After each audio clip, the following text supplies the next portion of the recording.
The following was recorded in front of a live studio audience at the Studio 21 Podcast Cafe. This is the United Podcast Network. The following program is closed captioned for the thinking impaired. By tomorrow, I will rule the world! You think he's gone? He's not gone. That's the whole point. He's never gone. Is this some radical new therapy? You see? Well, I must have not been paying attention when you were just talking to me. Do you think that you could repeat the question and I listen more attentively?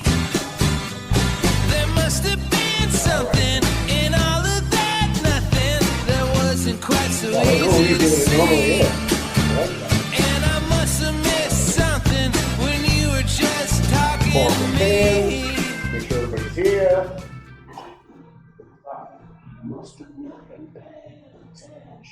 Oh, I love that. Good job, by the way, with the front page of the paper on the front. That looks awesome. Alrighty, let's get this show on the road, shall we? Hi, how you guys doing? My name's Tom Duggan here on the Paying Attention podcast. Hi, it's up Two Guys Smoke Shop at the Studio 21 Podcast Cafe. And every month we have at the beginning of the month, and I'm glad that we do this at the beginning of the month because that's usually when all the controversy happens. We have Methuen Mayor Neil Perry here with Methuen Matters. Is it What Matters in Methuen? What is it called? He's going to be starting his new column with the Valley Patriot next week, and I think it's going to be called Methuen Matters or What Matters in Methuen or something like that. Yeah. I just want to know. I heard that you bought paper clips last week, and I want to know why you didn't notify the council that you bought paper clips. And I also heard that you had a meeting with someone about something that had something to do with something else, and you didn't notify the city council. Why don't you have a live blog where you are showing the city council what you're doing every minute of the day? Yes. That's what I want to know. That's my first question. I mean, when you buy paper clips, you've got to send out an inter-office memo to all the councils and let them know how much it costs, how many paper clips in every single box, how many boxes in a case. You don't do that, Mayor. That means you're not transparent. We're working together collaboratively. All right. It doesn't look. I watched that last meeting. It doesn't look collaborative to me. Methuen Mayor Neil Perry is with us, and it was quite an interesting city council this week. He kind of lost his cool. I did?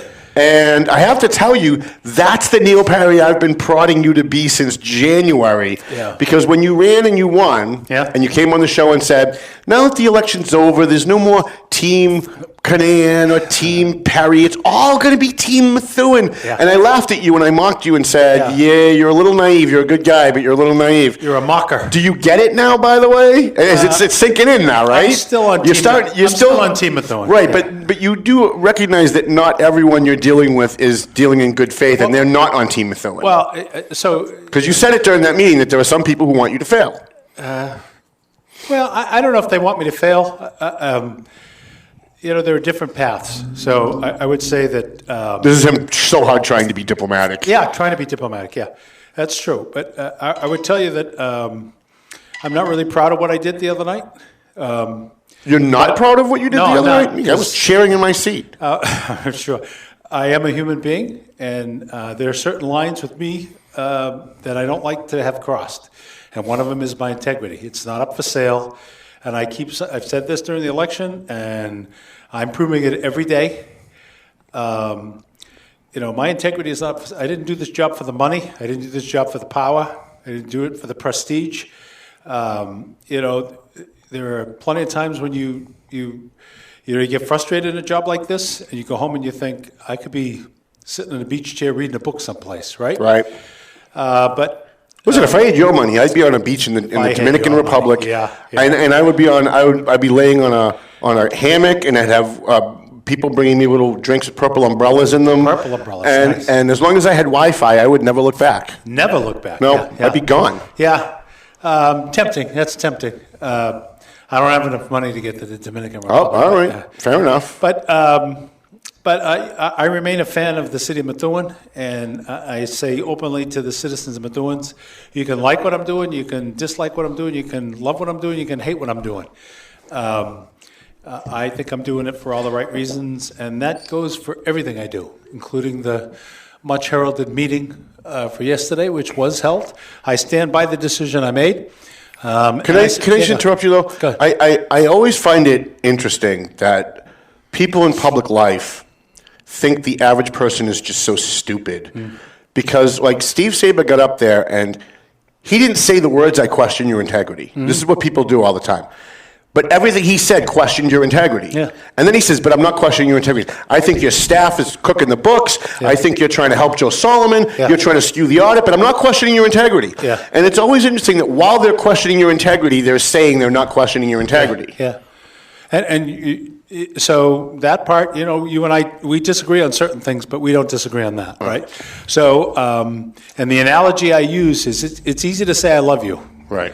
It's much harder to show it. Right. You got to prove it. Your actions prove it. And so, disagree with what I do. Disagree respectfully.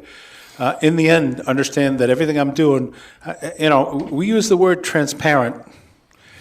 I don't. You probably put a count. We should probably make a bingo game with the word transparent. Well, yeah, we could do a drinking game like we did the other night with the word. What was it? Peaceful protest and systemic racism. We were bombed in the first hour watching Don Lemon. It was hysterical. I had 10 people in my office. I want to talk about that at some point in the show here because, Because you want to get me in trouble. No, I don't want to get you in trouble. I want to talk about, I'm a big believer in human rights.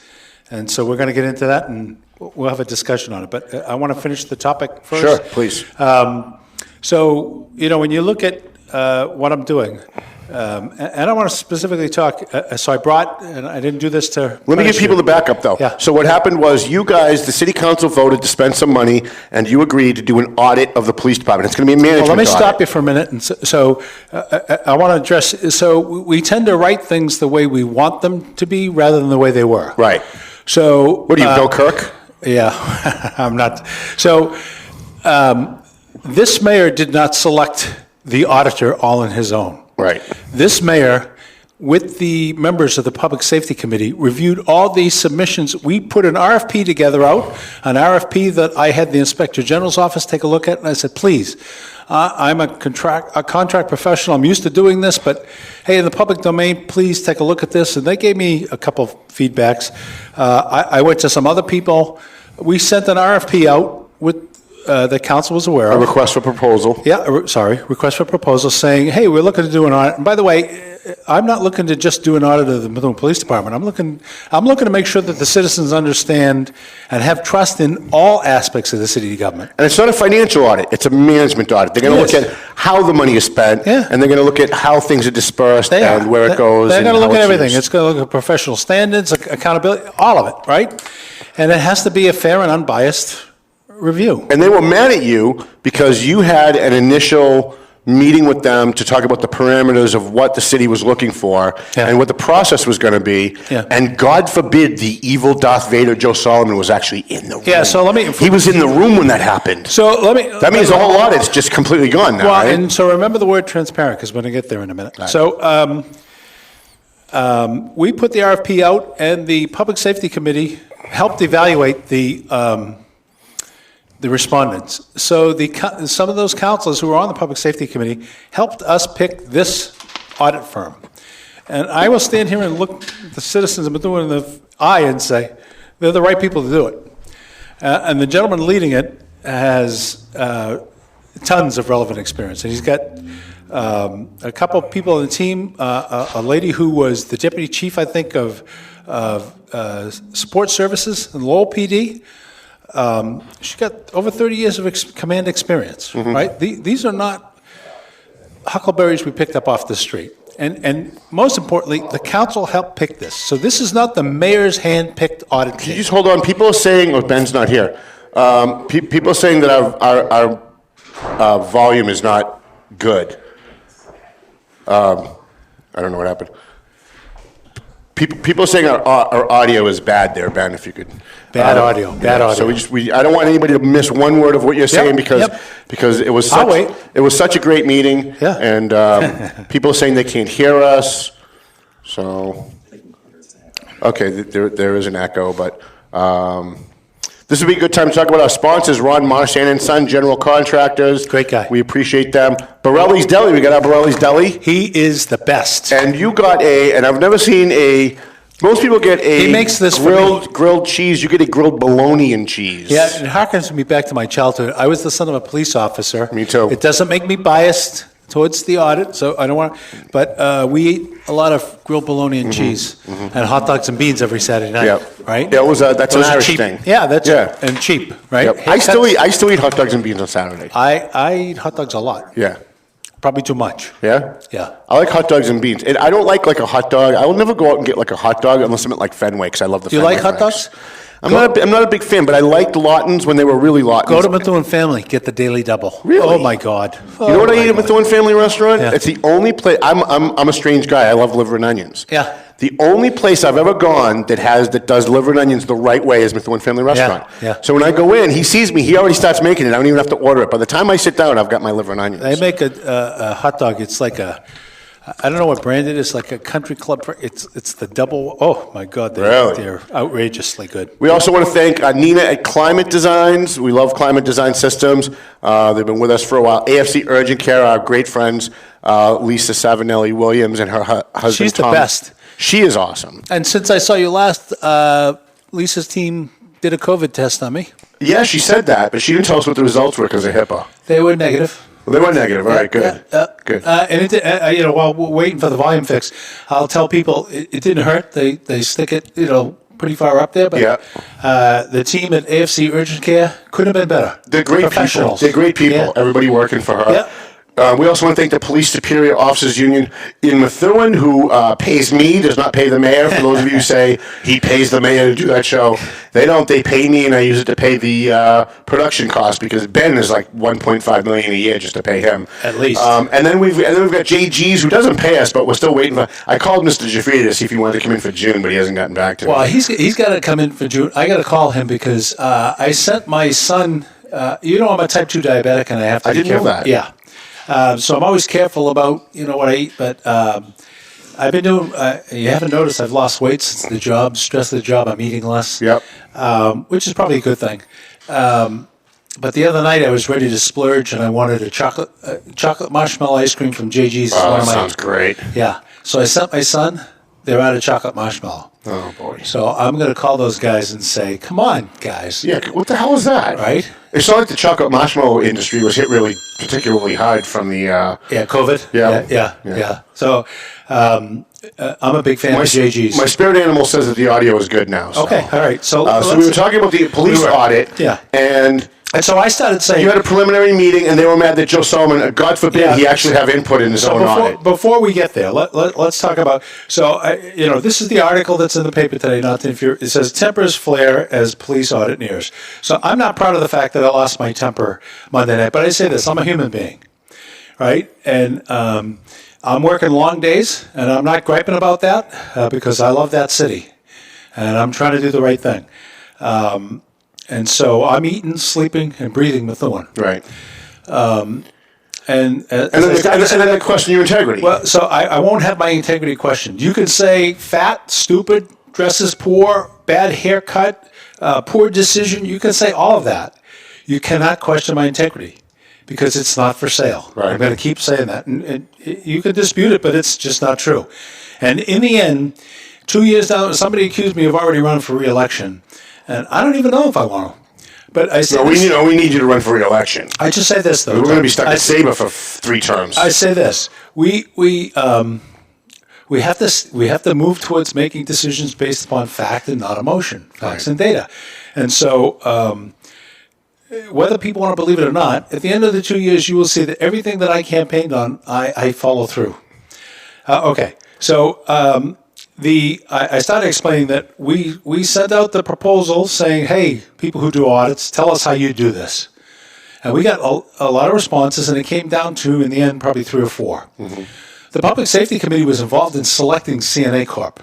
Not just the mayor, but I would tell you that both the Public Safety Committee and the mayor thought CNA had the best response. That's the people that are doing it. Ed Flynn, former Commissioner of Public Safety, former police chief, city of Milwaukee. He's got tons of, and you got Deborah Friedel, who's got over 30 years service in Lowell PD. As I think it was deputy chief of support services, which is everything other than patrol and traffic.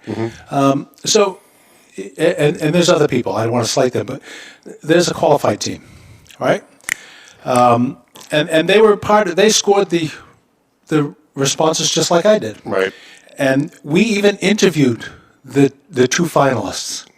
So when I say Mike Samad was in on that? Yeah, and so was Steve Saber interviewing them, right, picking them. Okay, long story made short, council was good enough to work with me and place a contract for some $90,000, $87,000 for CNA to do it. And, we've been waiting a little while because of the COVID. And so I wanted to have a meeting to talk about the logistics of how we're going to do this. Right? Now, we're not out of the COVID woods yet, but it appears we're starting to get there. Methuen, the numbers are getting better, and that's the good news. So I wanted to have a kickoff to talk about logistics. How are we going to start this? And so all I did was set up a meeting. I invited, from the very beginning, didn't add him, Councilor Samard is the chair of the Public Safety Committee, and I added the chief. Not so the chief could influence the audit or anything like that. So I say this candidly, and Councilor Samard was in the meeting, the chief was in the meeting, they'll tell you the same story. I said, all inputs to the audit will come through me, not my office, me. Because we're not going to get to the end of this and have people say, oh, it was influenced by this or that. It needs to be fair and objective. And we talked with, the CNA folks about making sure that it was an impartial view coming in, right? Now, we did have one member of the audit team who dropped out, who said, I have some past dealings with Methuen PD, and I don't want to be part of the audit team. Right. And, that happened a couple weeks ago. And, council's raising it saying, oh, it's a bad sign. I think it's an honorable thing of the guy to do. Right. He could have said nothing and just participated, and nobody would have known. He could have. Right. But and then 6 months from now, Sabre would be saying, aha! Yeah.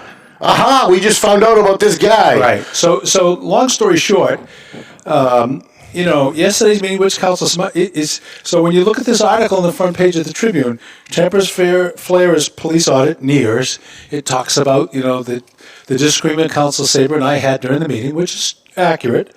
But it tries to lead you to a conclusion that something underhanded is done. Right. That's not true. So transparency goes both ways. Right. So talking about how we're going to do the audit, and I say this, I've said this publicly before. I have done, and you can check it with the Raytheon people. I don't know if they'd answer or not. I've done 10,000 audits all over the world. Federal government, state government, international, countries, ones where I had to have translators with some of the people involved. And I've never, ever done a meeting like I did yesterday without having the department head in it. That wasn't the audit. That isn't the audit. Right. That's how are we going to do this? And so yesterday's discussion primarily focused on, are there things we can do to start here before they come in? Because the real value is in the interviews and things like that. I think the council, some members of the council, are confused as to what a management audit is. Yeah. Because I heard it, I think it was Mike Samad, and if I got that wrong, I'm sorry, but I think it was Mike Samad who said, wait a minute, in other communities when stuff like this happens, they put everybody on leave while the audit is going. And that's not true. When you're investigating wrongdoing in a department, it was Sabre. When they're investigating wrongdoing in a department, they put people on leave while they're doing the investigation. This is not an investigation of wrongdoing. This is a management audit to see if the management of the department is going well. And and every department, if you do a management audit, when I was on the school committee in Lawrence, we did a management audit of the schools. And what we got was like a 38-page document at the end. Yeah. And the first 25 pages were things that we found that we think should be done better. Yeah. And then the next 20 or 30 pages would be things that we found that we think are going really well in the Lawrence schools. Yeah. And then there were like 3 or 4 pages at the end that summarized what outweighs what. We found some good things, some bad things, but overall we found that this was a horribly managed department or a really greatly managed department. Yeah. And I think these guys they're under the impression that this is like an FBI investigation where we don't want Joe Solomon in on any discussions because he's the bad guy. He's the guy we're trying to get. And I just wish that they would just, listen, I've said from day one, look, I'll be perfectly honest, Joe Solomon's my friend, okay? I said to Steve Saber, I've said to Jessica, I've said to Mike Samad, you show me Joe Solomon did something wrong, I'll write the story myself. You show me that he did something corrupt, I'll do the investigation and I'll blow the whistle. Because my job as a journalist is to write what happens, regardless of friend or foe. You and I have disagreed on some things. I've called you out on it because that's my job, and you were wrong. And you respected that. Well, maybe I was, but you respected the fact that I have a job to do, and that's what I was doing. I wasn't purposely trying to hurt you. Yeah. And I just wish everybody in this whole thing between you and the council and the police. Just be objective. Stop looking for a way to screw somebody and just look for what's there. So show me what's there, and if there's something bad there, if you show me. Let me just say one thing though. So the purpose of any audit is you got most of it. I agree with most of it. So if there's egregious things found, it's up to the appointing authority. That's me, right, to address those things, and in the city of Methuen, we hurl things around both ways. I would tell you sometimes I feel like I'm at a tennis match because there's people on two different teams at times, right? I'm not on any team. I'm on Team Methuen. I know you love that. Yeah. You hate it. But I think that's actually why you're getting your ass kicked. It may be. But in the end, it's the right way to be.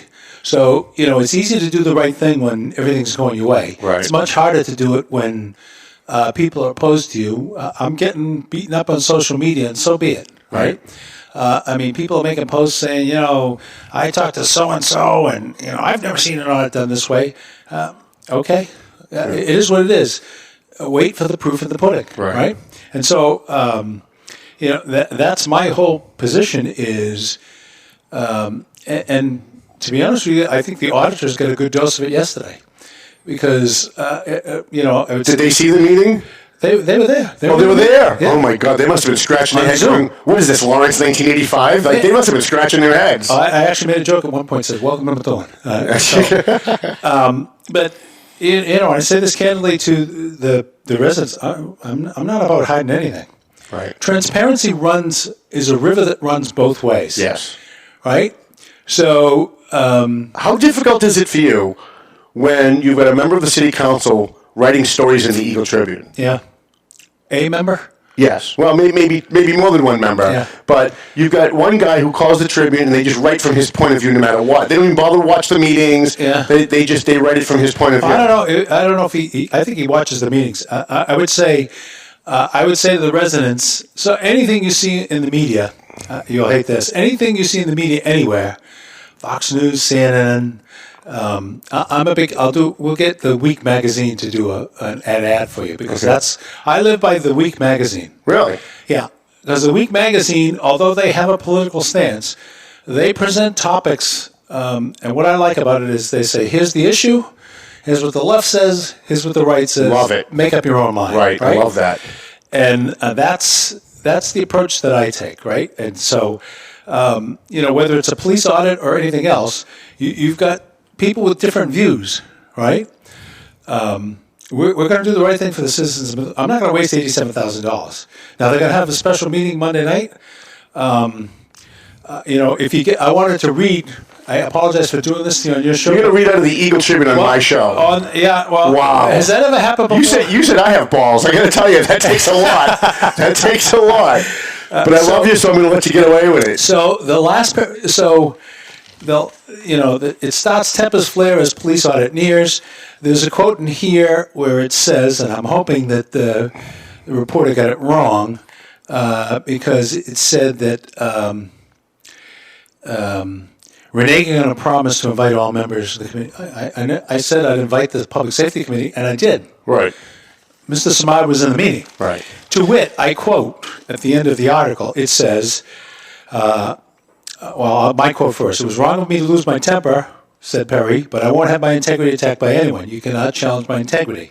Everything else you can challenge. My decision-making, my intelligence, all of it's up for grabs.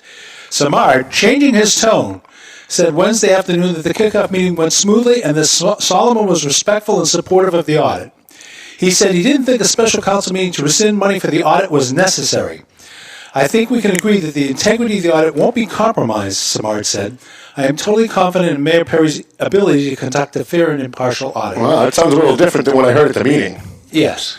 And so I guess what I'm saying is, it's like everything. My good friend Marcus here, we had a battle on Facebook recently, and I said, you must read beyond the headline. Right, you have to. The headlines are teases designed to get you to read the article, right?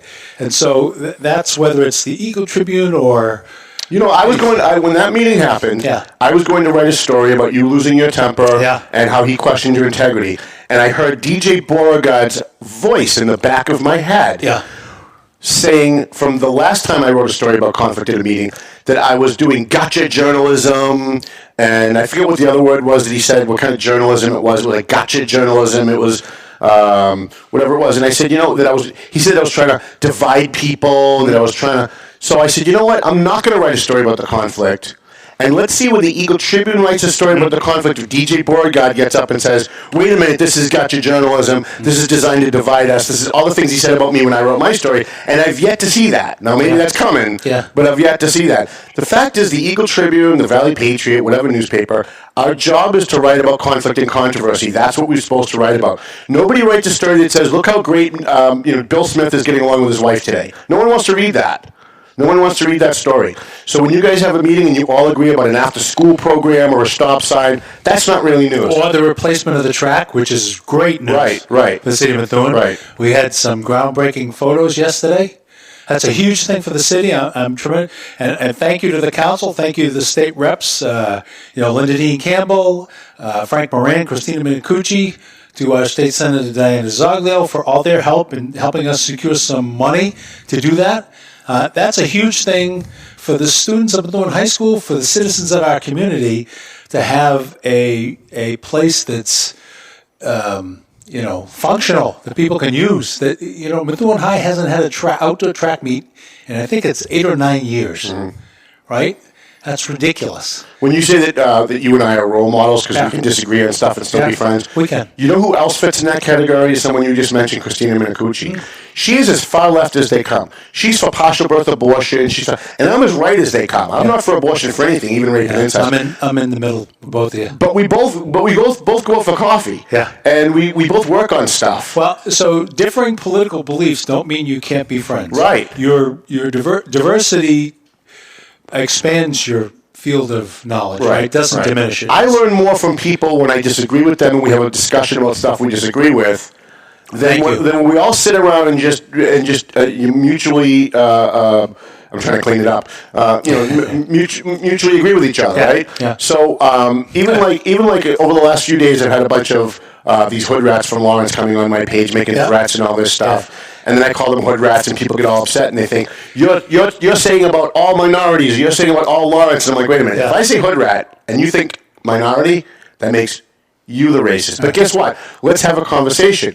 So of the 50 people that have come on my page in the last few days, making threats and insults and everything, there's been 5 or 6 that actually would instant message me and say, hey, can I just ask you about this? Is this really true? Yeah. And then we have a discussion. And even though we disagree on some very major issues like Black Lives Matter or whatever, they're actually now going on their page saying, you know what, you guys are wrong about Tom Duggan. He's not this big hater. Yeah. I actually talked to him. Yeah. And I think when people who don't maybe like each other or agree with each other talk to each other and actually listen to what the other person is saying, you expand your knowledge. Absolutely. Everybody benefits from that.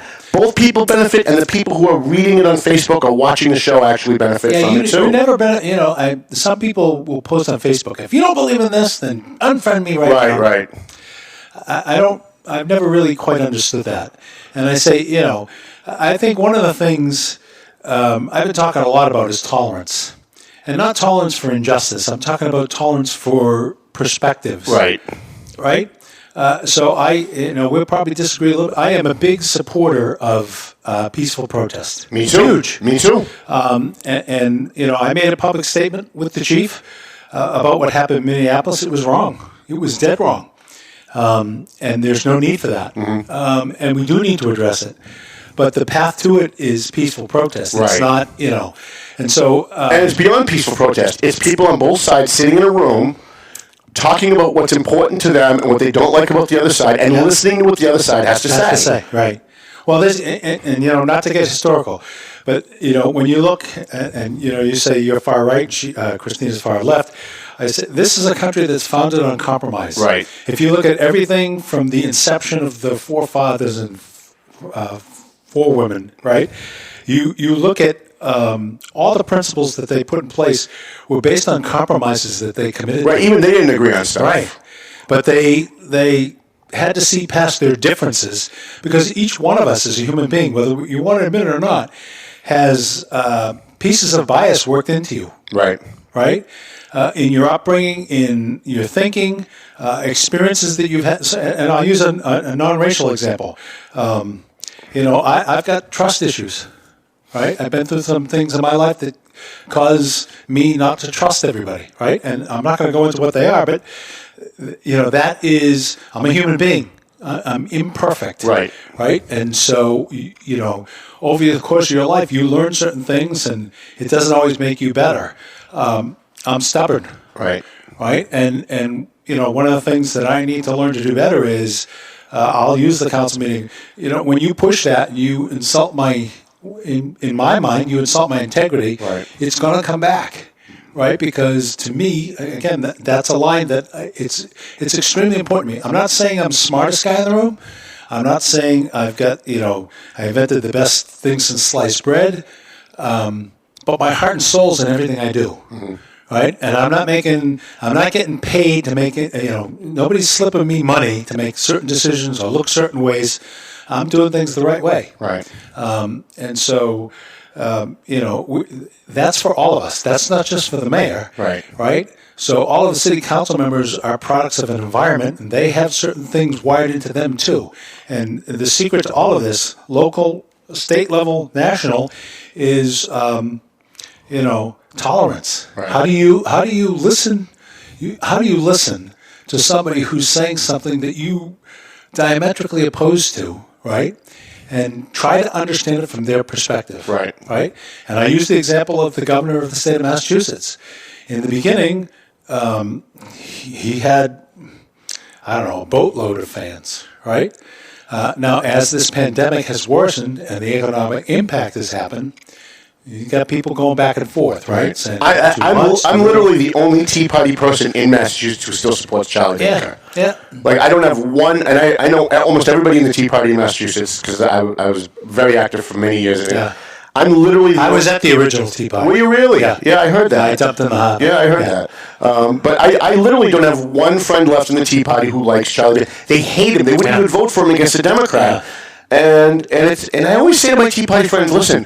Whether you agree with him or you don't agree with him, without Charlie Baker, you've got Martha Coakley. And if you think Charlie Baker's bad, gas taxes would be $5 more than they are a gallon. Yeah. When the COVID hit, it would have been martial law in every city. So, don't cut your nose off to spite your face because you don't like what someone says or does on certain topics. Yeah. You have to look at the big picture. And what I always try to engage with people, I always have people come on my page and say, when someone comes on and calls me a racist and stuff, why do you engage with them? Just block them and cut them off. And I always say, no, I engage with them because there are other people reading this, and I want them to see both sides, my side and their side, and let them decide for themselves. And I just wish more people would do it, but especially people who are supposed to be responsible members of the community, who are elected officials who are supposed to represent everyone. Yeah. I want so much to like Jim McCarty, and I've said this to you a bunch of times before.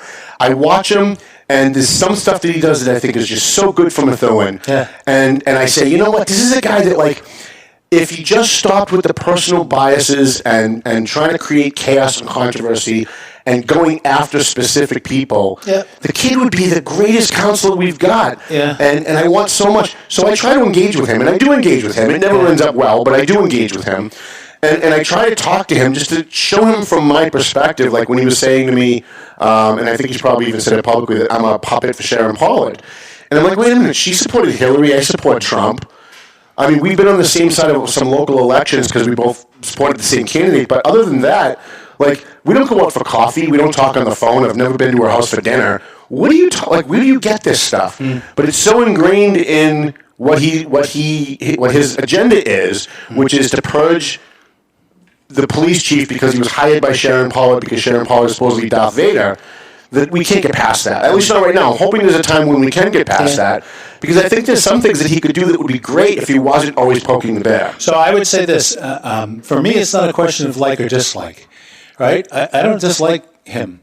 I see myself going out for a beer with him, and have before COVID, obviously, and sit down and talk to him. But that doesn't mean I have to agree with him on everything. Right. And so he's younger. I'm 62 years old. I've lived a different life. I go back to what I said before. Life experiences shape you. It doesn't mean because I'm thinking differently than he is, doesn't mean that I'm up for grabs and I'm on the fix, right? And so, I would have that, there's still people who whisper that I'm Sharon Pollard's puppet. Right. They can say that all they want. That's not true. It is what it is, right? In the end, and at the end of my 2 years, 4 years, or whatever, people will look back and say, I didn't agree with everything he did, but he put his heart and soul into it, and he tried to make the city better. And I hope they're going to see that I did make the city better, and that's my only aim here. I had a good 40-year career at Raytheon. I keep saying this, and it would be easy for me to walk away and relax. Right. But I love this city, and I want my children to continue to love this city. It's a good city. Most of the people, almost all the people, are really fantastic people. And so, to me, I owe them. I am obligated to do the best that I can for them, no matter what opposition I face or what obstacles I encounter. And I go back to what I said in the beginning. It's easy to be righteous when things are all going your way. Right. It's much harder to do it when people are against you, and people will be against some of the things I do. And I say this for the record: if you think that's I'm going to listen to opinions, but if you think that swaying me is going out on Facebook and saying you're a puppet, you're fixed, I don't look at it. And I say this: one of the things that you see in people. Did you see Sound Off? No, I never read it. Right. Because if you're not going to put your name to it, right. I'm not reading it. I don't understand how they've gotten away with that for so long. Well, and I say that because there are some people who say, "Hey, did you see Sound Off? There was a great comment about you this morning." I'm not paying attention to it if it doesn't have a name on it. Right. Because if you're not willing to put your name down, then you're not really, in it. Now, you also had a conflict and controversy at the last meeting. What the hell? When Jim McCarty, president of the city council, who, by the way, never passes the gavel. Robert's Rules of Order say when the council chair has to speak on an issue, he's supposed to pass the gavel. And I blame DJ Beauregard for that, because I've told him a number of times as council vice president, he needs to tell the council president when he's speaking he needs to pass the gavel. But he never does. And I know it sounds like a minor thing. With the virtual thing, though. I know, but you know what? It seems like a small thing. Yeah.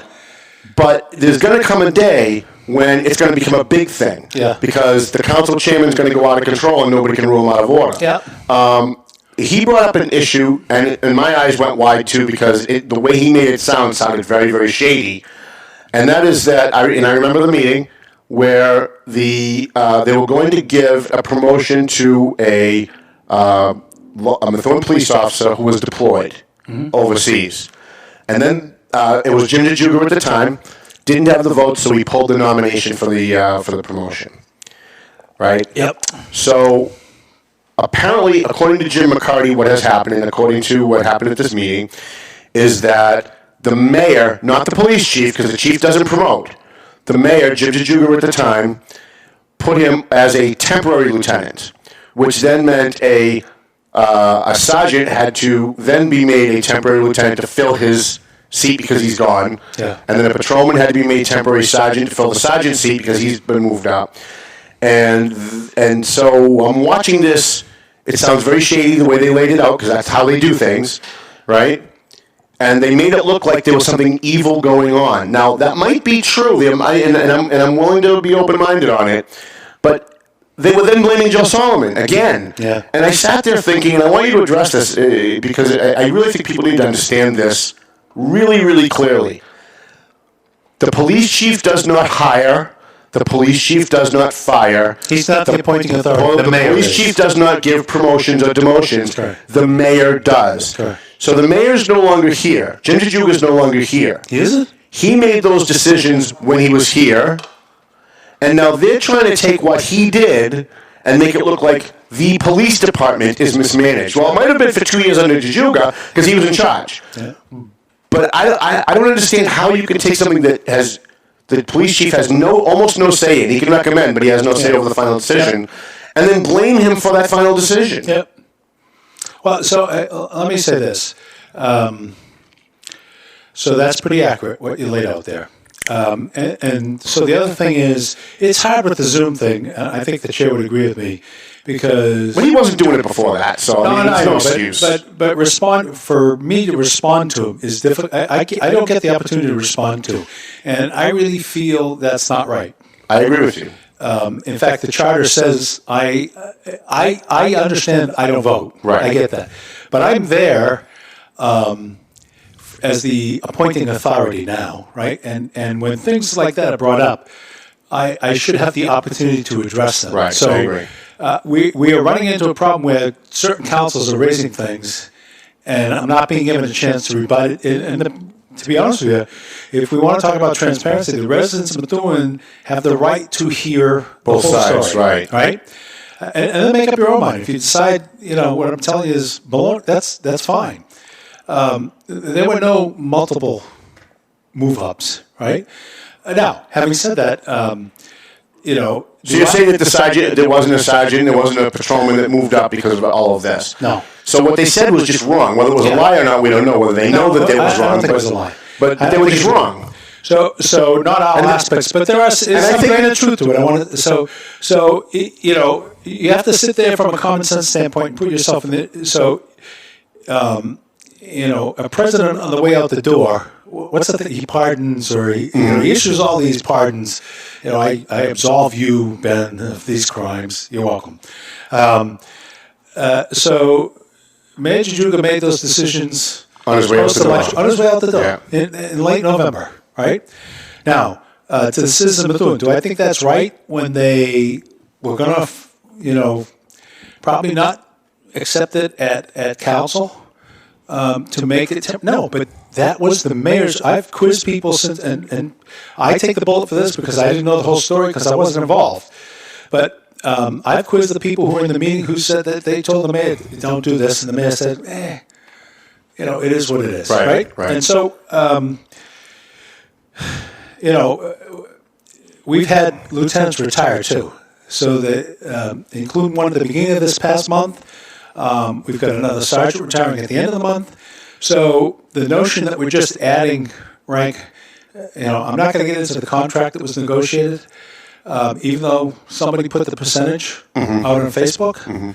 That was misleading. The percentage was over 6 years. Nobody addressed that. There's so much dishonesty. How do you, as an honest guy, as a basically honest, like we all tell lies once in a while, but as a basically an honest person, it must be infuriating for you trying to just do your job every day and having all of these lies by people who have no stake in the game, right? Most of them, excuse the councils for a minute, but other people like on Facebook, whatever, they have no stake in the game, and they put information out that's just totally wrong. They don't bother to do their homework. It's got to be infuriating for you because they're not doing it because they're trying to make Methuen better. They're doing it because they're out of hate. Whether they hate you or someone in your office, they hate Jana, they hate whoever it is. It's Jana! I miss our poker games. Now the COVID is over. Can we go back to our poker games now? Okay. Is COVID over? It's over now. Nobody tells me anything. Haven't you been watching CNN for the last 7 days? No, I don't watch CNN. On Monday, Memorial Day, I put on Fredo on CNN, and he's saying, look at all these people on a beach. They're not social distancing. We're all going to die. And then on Tuesday, less than 24 hours later, there's 30,000 people rioting in Minnesota, and he's encouraging them to come out. And I'm going, wait a minute, this whole COVID thing, I guess we're not doing that anymore. I guess that COVID thing is over now. I'm still worried about it. I'm wearing my mask. I've only worn a mask twice. And that's because you have to wear a mask to go into Borelli's Deli. So good point. Otherwise, I go back to that as tolerance. I talked about that a lot in Methuen. Sorry for hitting the mic, Ben. So tolerance, the masks have become a flashpoint. Yeah. Right? People who wear masks and people who don't wear masks kind of... Right. You can practice what you preach as long as you're physically distanced in my world, right? So it is what it is. And I came up here, across the border where COVID magically stops. Right. Because there's a... It also magically stops at Black Lives Matter protests. There's no COVID. Hey, before we get off that, so I'm a big believer in the protests, and there's a protest coming up. I think there's a march Sunday afternoon in Lawrence, if I remember correctly. Don't go. Why? Don't. Listen, I'm your friend. Yeah. I'm telling you, don't go. Well, I support. I'm a big fan of. People will know this who follow me on Facebook. I'm a big fan of the Reverend Dr. Martin Luther King. Me too. Right? And I support the peaceful protests. Injustice anywhere is a threat to justice everywhere. Right. And I believe that, right? And so tolerance, I go back to tolerance. There has to be tolerance for all. Right. Right? And so... don't go. I can't walk very far with the boot. Don't go. Listen, I want so badly for Sunday's protest in Lawrence to be peaceful, so I can write a story in my newspaper about how peaceful a protest it was and how I support what they did. Yeah. My fear, though, is because they're bringing people in. Antifa has already posted it on their Facebook and Twitter pages. Yeah. My fear is that the people who are being peaceful are going to be infiltrated once again by people making trouble, and that there's going to be violence. And I don't want to see. Look, Lawrence has enough problems as it is. Yeah. Lawrence has got a lot of problems. Whether it's the drugs, the violence, COVID. The school system is horrible. The elected officials are horrible. Oh my goodness. The potholes and the garbage on the streets are disgusting. And Lawrence, there's a lot about Lawrence I love. Me too. My family still lives in Lawrence. What I'm saying is Lawrence has a lot of problems all combined all together in that one place. And the last thing in the world they need is violence, because that will be CNN tomorrow. It will be worldwide news, Lawrence, Massachusetts. And that's just not what Lawrence needs. I mean, there are some good things going on in Lawrence. We talk about them. We put them in our newspaper. And we never get credit for it on Facebook when people say, all you do is trash Lawrence. For every one negative story I write about Lawrence, I publish at least 2 or 3 positive stories about Lawrence, and yet never get the credit for it. Yeah, Groundwork Lawrence is doing a great job. No, I don't know about that. Be careful of those guys. Business-wise, what's the coffee place, the veteran-owned coffee place? Battleground. Mm-hmm. Outstanding, and good people too. They are wonderful people. Yeah. I'm trying to lure them into Methuen. Salapoli single-handedly turned Lawrence around 15 years ago. He's done one hell of a job. He has without Salapoli, Lawrence would be in so much worse shape than it is right now. He's a visionary.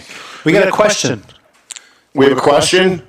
Yeah, I don't want to stir the pot, but you were speaking about the protests that's planned, peaceful protests. Yeah. There was a comment earlier on about, are there anything, precautions going on? From Methuen? Yeah, someone asked. Yeah, it's a good question. It's a good question. People can't hear you, so it's a good question. I have friends who own a business on Merrimack Street who said they're not even opening on Sunday because they're worried that it might come up into Methuen. Yeah. The question from the audience was, are you taking any precautions for Sunday? We are. Just in case. Okay, good. Yeah. So, but respectfully, and so I said that I don't want that to be a flashpoint. So we're just talking to the businesses so that they know the most likely route of any protest. The Methuen police will be on call with the Lawrence police. I'm praying that it's a peaceful protest. Me too. I would appeal. Me too. I looked at was it this morning or yesterday morning? I think it was yesterday. The days all blend together. I looked at what happened in Brockton. I saw that owner of the Dunkin' Donuts on TV. Heartbreaking. Yeah, all the windows are smashed out, and I guess I would say I don't see what that accomplishes. Right? So here's a guy who's worked his tail off to create a business. He's not, and smashing his windows. Right? What's the point? Violence never, ever solves social injustice, ever. Violence never solves it. And, I don't believe in personal violence. I do believe in wars. If you have to go to war, you go to war. Yeah. But I don't believe in violence. And when the first set of protests went out that first night, a week ago on Tuesday, they were fairly peaceful, and I thought, this is great. We all watched what happened to George Floyd. All of us were horrified. And in that first 24 hours, everyone in America was on the same page, that this was wrong, and we need to do something about it. And then there were protests that first night, and it was peaceful for the beginning part, and I actually felt great about America. I thought, you know what, this is great. We're all in agreement. Let's all go out and protest. Let's all go out and say that this is wrong. And then the violence started. And it just broke my heart night after night, watching a police department burn down, watching people's homes, watching people's businesses burn down, watching the violence, watching an elderly Asian woman being beaten with 2x4s, watching the death of a police sergeant who's black. Apparently his black life didn't matter to some of those people. And so I'm heartbroken. I'm not angry, but I'm heartbroken that here we are in 2020, and America got no credit for the gains that we've made in race relations over the last 100 years. We've gotten police departments have gotten no credit. If you actually look at the real statistics, assaults on young black men by police officers has gone down steadily over the last 10 years. Deaths of young black men at the hands of police officers, unjustified deaths, have gone dramatically down over the last 10 years. And I talked to my police friends, I talked to family members of cops that have been killed in the line of duty, because I work with them through the cops program, and they're all heartbroken. They're all heartbroken that it seems like we just took a step. The first 24 hours, we took 10 steps forward, and then in the next 5 days, we took 37 steps back. Sure. And to me, that's just heartbreaking. Well, I'd say this,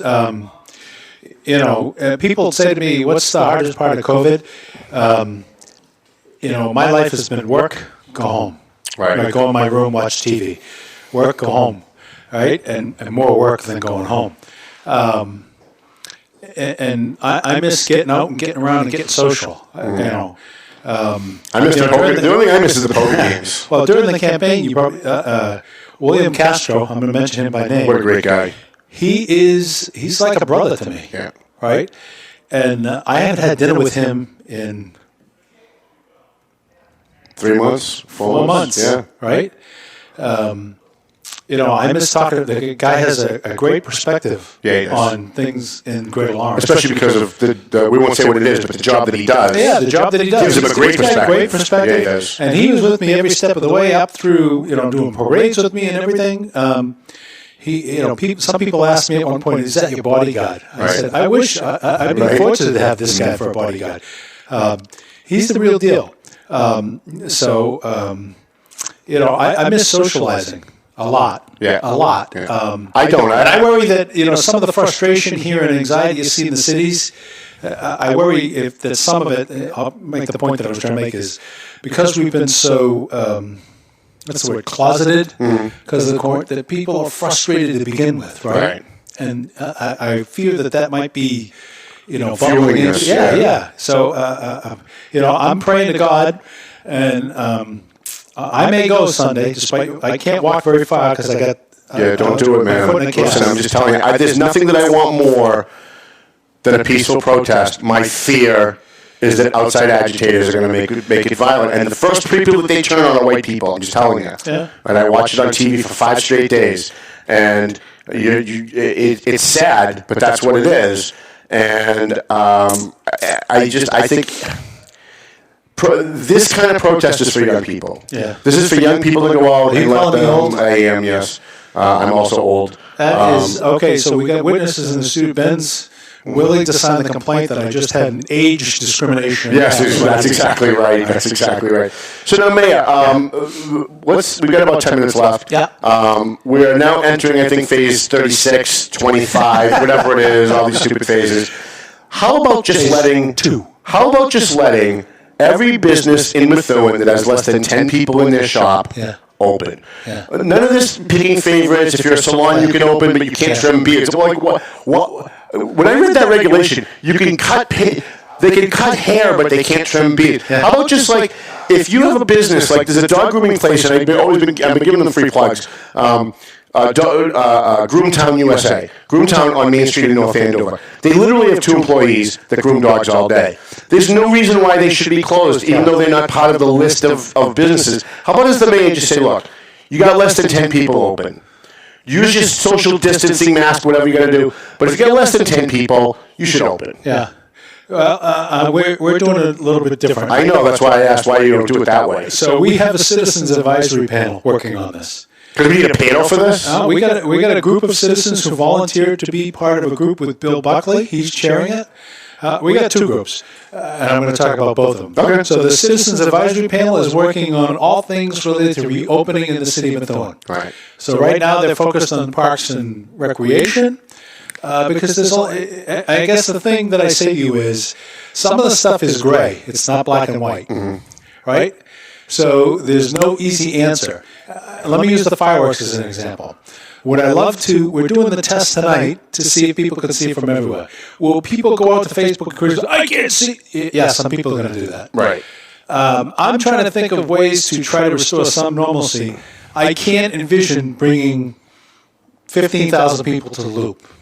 No? No. But you are going to go to the Black Lives Matter rally, which might have 50,000 people. Well, I'll clump 6 feet away. You know what I'm saying? Like, we watched TV for the last week, and we saw thousands and thousands and thousands of people not socially distancing, not being shamed by CNN for not socially distancing. Yeah. It's pretty much over at this point. I mean, Massachusetts has a 70% reduction in COVID cases. Let's just open the... I'm not ready. So I'm going to respectfully disagree with you there. I called... It takes 2 weeks. Well, let me go one more. Yeah. We ordered food. I loved Miller's Tavern when we used to go there, right? When they first opened. Yeah. So we did curbside service. Barbecue. Oh, those barbecue. Curbside service. It was horrible. Because by the time, because you're criticizing a restaurant. I'm just listen. We did the same thing with TGI Fridays. It was horrible because when you go to a restaurant, you expect your food to come out and you expect it to be sizzling. You expect it to be right out of the oven, right? And by the time you get it home and you get your plates and you pour your Coke into your cup and everything, by that time, that's because you drive like driving Miss Daisy. Well, no, are you kidding? I'm Lightfoot on the road. I'm running people off the road. Hey, let me give you a hidden secret. You want a good meal? Yeah. Go to the Country Kitchen on a Friday. Get their fish and chips. Country Kitchen on Hampshire Street? Yeah. Okay. Fantastic. Really? I'm a big fish and chips guy, so it's got to be good. You want like a barbecue chicken pizza? Go to my man John at Butter Bing. Oh, Butter Bing's got the great. They're the best. Amazing. They're the best. Oh, and you know what? The buffalo cookies, the dip. I don't know if Council for Retro did that. Yeah, on our first date we did that. Okay. So those whatever you want to call it, wasn't a date. But yeah, those buffalo cookies, fantastic. Yeah. You don't have to worry about that. So, you know. Open up everything that's got less than 10 people. We don't need a committee for that. I mean, that just drags it out. Having committees for that kind of stuff. Yeah. I'm proceeding carefully. Just let everything open. Yeah. And listen. Somebody who's at risk as you should be more careful. You're right. You're in my category. You're right, but I don't like people. Yeah. So I generally don't go anywhere.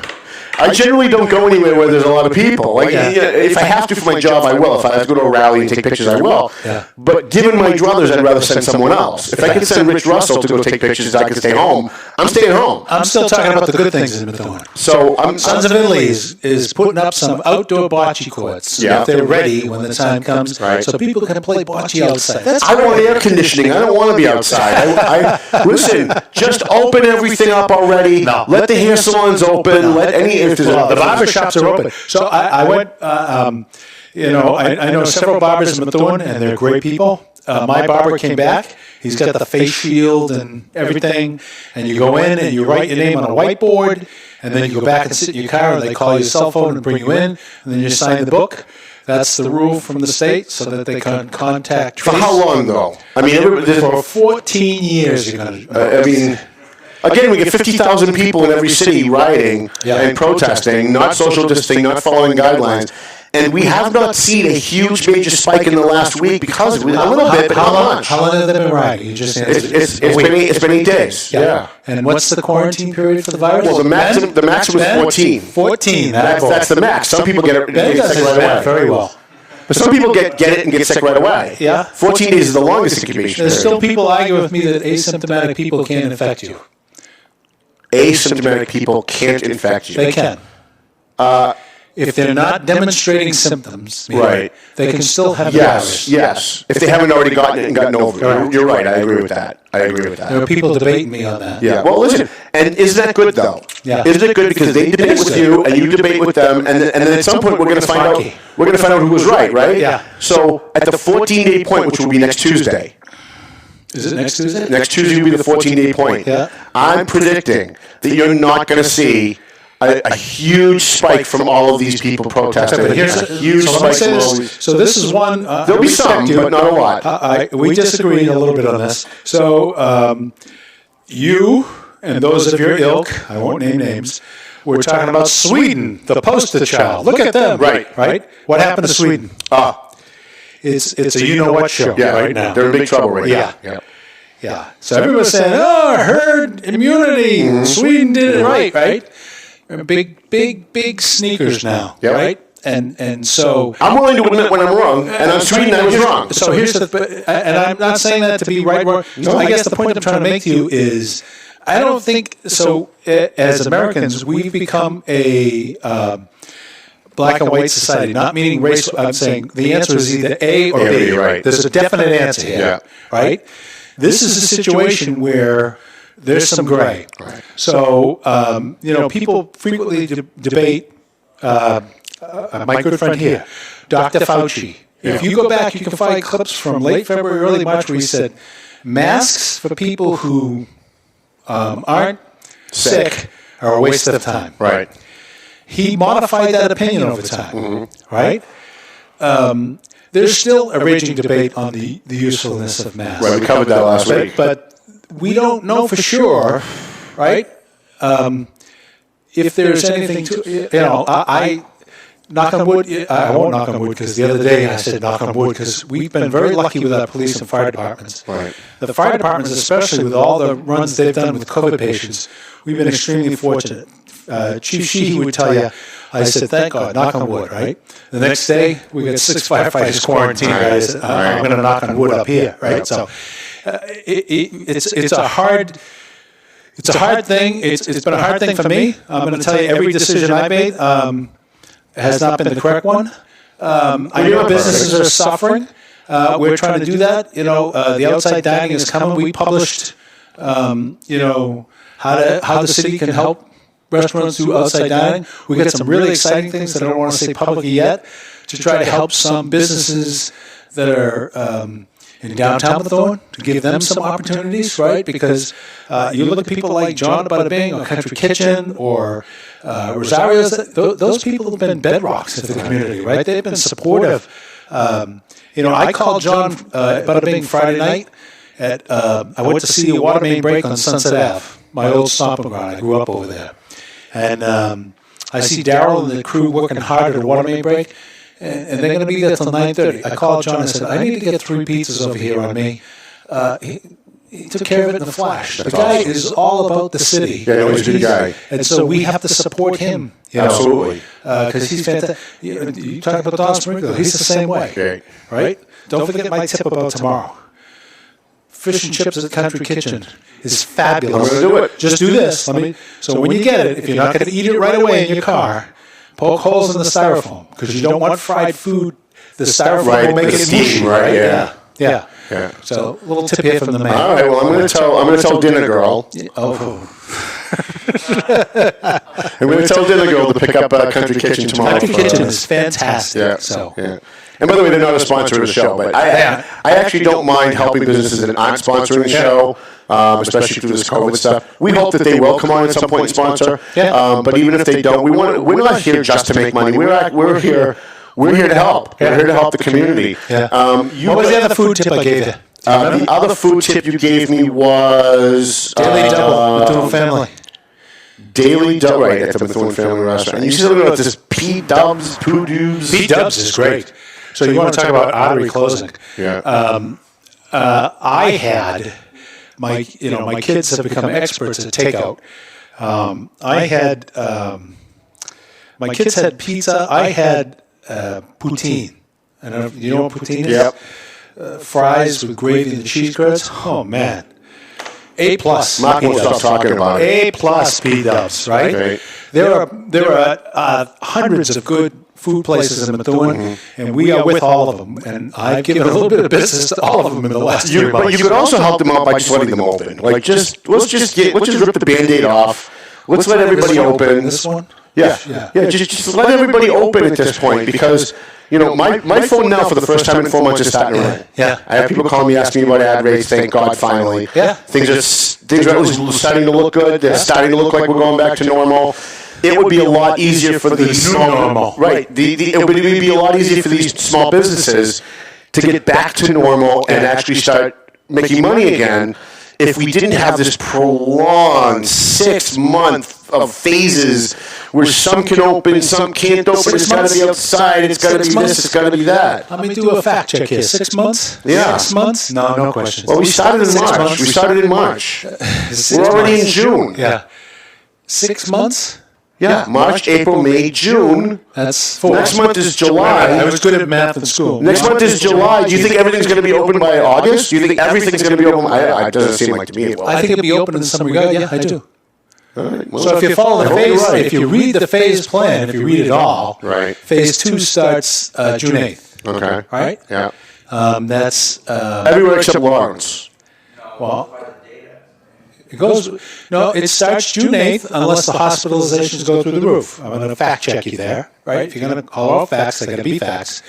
So the hospitalizations, go to mass.gov and look at the rates. They're still down, right? So we're moving on. So I'm going to go on a limb and get criticized here and say I strongly endorse the governor's plan, right? I do. I think it's the smart thing to do. Somebody asked me today, what do you think about schools in the fall? And nobody knows. Just open the schools. I don't know. Well, here's what we know. You want to talk about facts and data, right? It's less than 1% of the people who've gotten COVID have been like under the age of 18. Sweden. Right? Sweden. I don't know what Sweden is. What does Sweden have to do with it? Herd immunity. No, but kids aren't getting it and getting sick. Most kids are getting it and they're not getting sick. You got to look at the numbers in Methuen. So the fastest growing groups are the 20 to 29 and 30 to 39. Right, but in my neck of the woods, those are kids. Right, but by 20 you're out of school. 20 to 29, 30 to 39, but by 20 you're out of school. So open the schools. Let the young kids go. Let the daycares open. If you do that, let's get these kids the hell out of the house. My theory is if you do that, you're going to see the under 19 group blossom. You think so? I think if I was a betting man, and I don't bet, I said this to the department heads this morning, I would bet that you're going to see a non-traditional school opening in the fall. Non-traditional school. Yeah, meaning you might be in some days, you might have some grades in. No. Listen, we get these kids out of the neighborhoods, get these kids out of the house, and send them to school. New normal. Because I'm looking at crime starting to go up in Lawrence a little bit. It's been going down for the last 2 years. Down in Methuen. It's starting to go up again though, because you've got a lot of kids who aren't in school, and maybe even if they're distance learning on their computer at home, they still have all day to go out in the community and cause trouble. Get these kids into the classroom so they can stop causing trouble. Yeah. That's what we need. We need these kids to be in school. Ben, are we close to the end? We're at the end, actually. He's interrogating me now. We're actually at the end. All right, listen, before we go... This is always a pleasure. I appreciate Mayor Perry for being here for his weekly show. We want to remind people that Mayor Perry is going to start his new column exclusively in the Valley Patriot starting next week. And is there anything that you want to impart on people, because you're not going to be here for a month? And look at everything that's happened in the last month, right? Yeah. So you're not going to be here for a month. What happened? Look at all the stuff that's happened between then and now. Yeah. Right, with the police audit, Black Lives Matter, all the other stuff. So is there anything that you want to impart upon people, a preview of things to come between this show and the next show in the beginning of July? I'm going to continue the themes of the war on trash continues. I think the DPW is doing a good job. The city's starting to look better. It's not where it needs to be, but it's getting better. Mm-hmm. That's going to happen. We're asking residents to chip in. Big things coming over the next month. We're going to start focusing on the beautification of the islands. Things along that line. I've got a whole list of, and people don't believe, I'm going to bring next month my goals. Okay. And physically so they exist. What I want to get done in the 2 years, and we've color-coded them. And I'll give you an example. So the track was one of my goals. Now I want to bring in cameras. So I've talked to people that I admire and respect in the community, from people like Linda Soucy, we're going to work on crime with a little technology. Good. When we put this $600,000 track in, I don't want people riding dirt bikes across it and ruining it right after we do. So we're going to install some cameras at the stadium. Good. Things like that. We're going to install them at various points throughout the city so that... are you going to be transparent about where those are? Absolutely. Okay. Absolutely. There's no intent to fool people, but all of I think the best thing to do would be for the next program. Maybe I'll send you in advance, a copy of my goals, so you can kind of take a look at what we want to get accomplished. So if the COVID's gone down a little bit, we're going to go back out and start the neighborhood programs up again. Good. And that's more than just neighborhood watch. That's how do we do better in your community, right? What are the things the city needs to do? Because what's needed on the east side of the community may be different from what's on the north or the west or whatever. So those are all embedded in the goals, and we've got literally probably about 100 goals for the 2 years, right? And they're all things that I'm keeping track of, a scorecard of me, right? And if I decide to run for re-election, that scorecard will be what I present to people. So. Alrighty, I want to thank our sponsors, AFC Urgent Care. Ooh, Melvin Taylor, I love it. I love Melvin Taylor. AFC Urgent Care, we love Lisa Savinelli Williams and her husband Tom DeLacy Savinelli. Thank you for the test. She always gets mad at me when I say that. Ron Marsan and Construction, Ron Marsan Inside Construction, Philip Police Superior Officers Union, Climate Design Systems, Horizon Home Care, we love Karen Fruel. I've never met her in person, but I'm looking forward to doing that. Good egg. Borelli's Deli, a free plug for JG's, also a free plug for North End of a Car Wash. What we did was we got a bunch of friends together. We heard this guy was having a hard time. We got a bunch of friends together, like 10 of us, and we did a car wash caravan. And we helped the guy make like $100. And we're going to do that every week to a local business. We're going to get a caravan of people, and we're all going to go, and we're going to help that one business that one day. We also get Relay for Life. Relay for Life, and when is that?